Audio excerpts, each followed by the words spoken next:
এরকম ভাবে একবার মাছ বানিয়ে খেলে আর কিচ্ছু লাগবে না।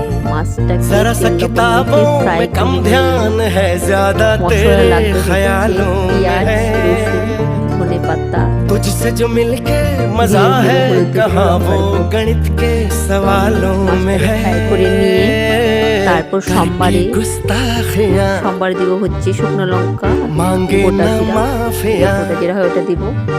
তারপর तेरी चाहत ने সোমবার যখন बदला গন্ধ বের হয়ে আসবে তখন পেঁয়াজ কুচিটা ছেড়ে দিব। পেঁয়াজটা খুব বেশি লাগবে।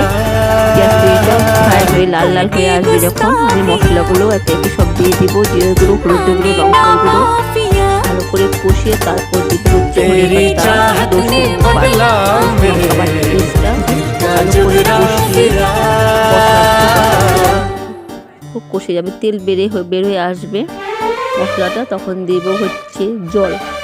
আর টমেটো তো লাগবে, জল টমেটো দিলে না, অপশনাল, টমেটো দিলে হবে না দিলে হবে। জলটা দিব, জলটা যখন ফুটে আসবে একটু মাখমাখো থাকবে, ফুটে আসবে তখন ছেড়ে দেবো মাছটা।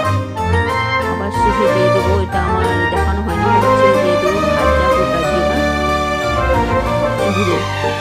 এইভাবে বানালে খুবই টেস্টি হয় খেতে।